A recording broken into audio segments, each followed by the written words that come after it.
Ve cuando generalmente uno va al médico y el médico abre la puerta del consultorio y dice, bueno, siguiente, que pase el que sigue. Bueno, lo mismo estamos haciendo aquí en Noticiero 9. Se abre y se reabre nuevamente el consultorio de N9 con todas las preguntas que nos envía la gente, por supuesto, aquí a Noticiero 9 acerca de lo que es el coronavirus y, por supuesto, esta pandemia, para despejar absolutamente todas las dudas que nos llegan desde ustedes, desde cada uno de sus hogares. Estamos en estos momentos en estudios con el doctor Obregón, aquí en la ciudad de Resistencia. Bueno, doctor, buenas tardes. Buenas tardes.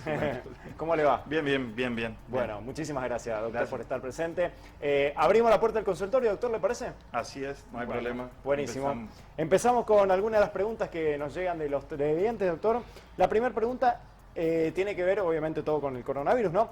¿Qué otros síntomas, aparte de la fiebre, la tos seca y dificultad para respirar, dan el coronavirus? Porque dijeron, hubo casos que no parecían y que finalmente fueron positivos. Bueno, lo primero que hay que entender y que está demostrado en cómo se comportó el virus a nivel mundial es que la gran mayoría pasa entre asintomático o con síntomas muy leves, en que en realidad por ahí no hacen sospechar de que estemos padeciendo ningún tipo de patología. En segundo lugar, digamos, hay en algunos lugares que se demostró como que hay pérdida del olfato. Entonces decían que por ahí en Italia y en algunos otros lugares se detectó como el primer síntoma de la falta del olfato. Entonces iban y consultaban al otorrino, consultaban a especialistas, digamos, dentro de la medicina, y así fueron que fueron desparramando un poquito y generando contagio, porque la verdad que es un virus muy contagioso. Y después la odinofagia, que es la odinodifagia, digamos, que es el dolor al tragar y el dolor de garganta, si se quiere, para que entienda la gente, es uno de los síntomas muy frecuentes. O sea, una vez que tengamos la fiebre asociada a algunos de estos síntomas, tendríamos que pensar actualmente, digamos, y tenemos que tener el nexo, o que tuvimos contacto con alguien que pudo haber estado infectado, o que volvimos de alguna de estas zonas que son consideradas de riesgo. Ahora ya es una pandemia, o sea que uno viniendo de cualquier lugar debería hacer la cuarentena y debería hacer todas las precauciones que están determinadas por el Ministerio de Salud de la Nación y estudiarse. Pero lo más importante de destacar es que el 80% no tiene síntomas, digamos. Eso es muy importante. Eso es importante porque después de eso tenés un 15% que requieren consulta al médico, internación, y hay un 5% que son los que realmente ingresan a terapia intensiva, que es lo que nosotros queremos tratar o lo que quiere tratar el Ministerio de Salud de la Nación y de la provincia, es de que no lleguen ese 5% todos juntos para tratar de evitar colapsar el sistema, que es uno de los principales problemas o miedos que se tiene. Perfecto, doctor. Bueno, siguiente pregunta. Abrimos la puerta del consultorio. Retomar es una de las preguntas que nos llega. Pablo justamente nos pregunta, ¿cómo podemos diferenciar los síntomas de gripe con la del virus? Y bueno, justamente qué difícil pregunta esa, ¿eh? Es el principal problema que tienen todas las enfermedades virales, que la mayoría empiezan con los mismos síntomas, empiezan con fiebre, empieza con ardor con conjuntivitis, empiezan con secreciones nasales, con tos, que a veces son secas, a veces son productivas, pero en general los síntomas son todos similares, lo que generan afecciones respiratorias. Y entonces eso es lo que impide, digamos, por ahí hace que uno minimice cuando los síntomas son leves. Claro, si uno comienza con falta de aire, o sea, con insuficiencia respiratoria, insuficiencia para ventilar, claro, lo primero que hace va al médico, consulta, o va al sanatorio, o va a la guardia. Ahora, si uno no tiene esos síntomas, en general dice, bueno, no, tuve un solo registro de fiebre, tuve un poquito de secreciones, minimiza, y eso podemos estar ante un caso que se pierde, no se registra, y por ahí ser portador y transmitir a los otros. Así que en realidad los síntomas se superponen mucho. Bien, perfecto, doctor. Abrimos nuevamente la puerta del consultorio. Siguiente, Acosta, la tercera pregunta, y tiene que ver con, ¿las moscas transmiten el virus? Teniendo en cuenta, por ejemplo, que si alguien estornuda, obviamente la saliva reposa en la superficie, luego las moscas se paran en ella, después se trasladan a otros sectores. ¿Contaminaría eso, doctor, o no? No está demostrado, digamos, y es muy difícil también mostrar el ciclo, digamos, del contagio, no está demostrado que eso sea, no están demostrado que los animales domésticos, también sirve por ahí la pregunta para aclarar, porque en algunos por ahí, algunos reportes decían que a lo mejor el gato, el perro, algunos podían ser también unos vehículos como para contagiar. Todo eso se está descartado y de ahí pasamos también a la parte del aire, que estamos todos ahí pensando si conviene o no conviene usar barbijo, si conviene o no conviene usar guantes y esas cosas, que tampoco está demostrado que realmente persista en el aire el virus por más de un tiempo determinado, que haga que si yo salgo de acá vos tengas posibilidad, digamos, de estar contaminado si no tocaste ninguna superficie o si yo directamente no te tosí. Claro. Bueno, perfecto. Pregunta número 4, doctor, de la gente. Esta nos envía Isabel Correa, por supuesto, a todas las redes sociales de nuestro canal. Si la infección genera inmunidad, perdón.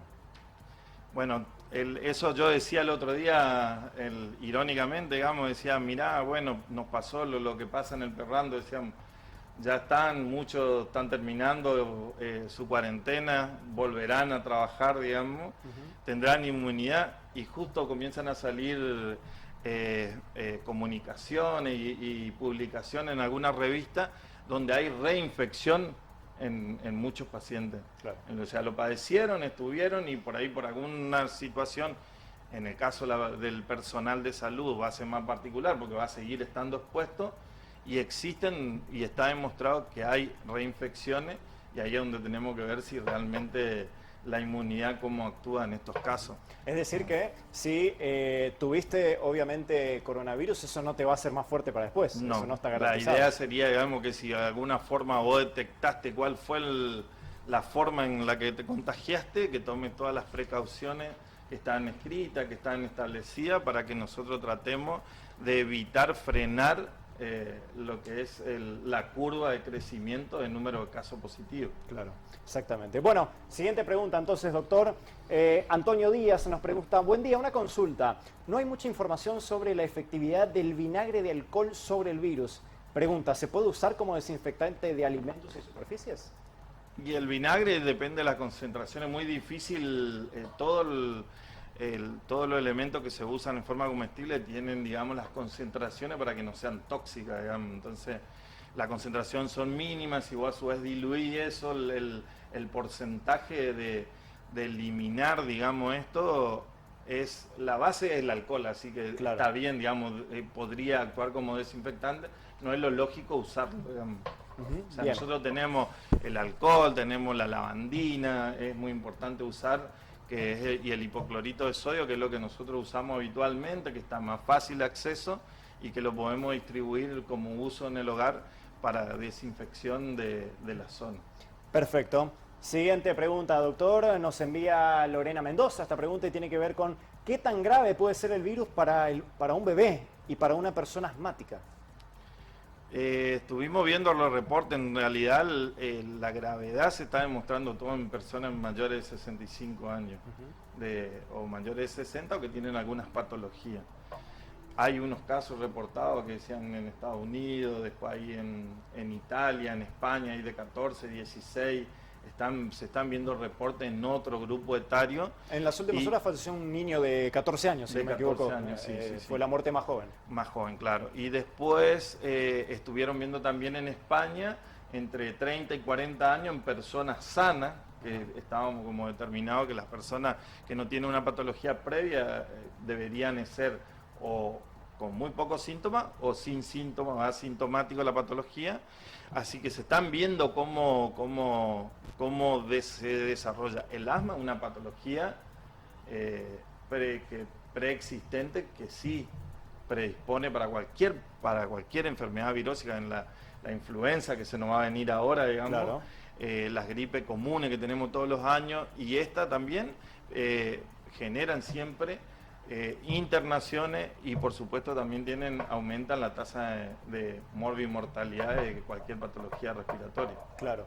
Bueno, pasamos a la siguiente pregunta, doctor. Fabiana Itatí Salazar nos manda esta consulta al consultorio N9 y dice, ¿se pierden o no sienten sabor y olfato? Sí, bueno, eso es lo que decíamos, que en algunos lugares no tenían fiebre, no tenían tos, no tenían dificultad respiratoria y solamente tenían estos síntomas. no tenían olfato y perdían por ahí el sabor de las cosas y eran por lo que consultaban.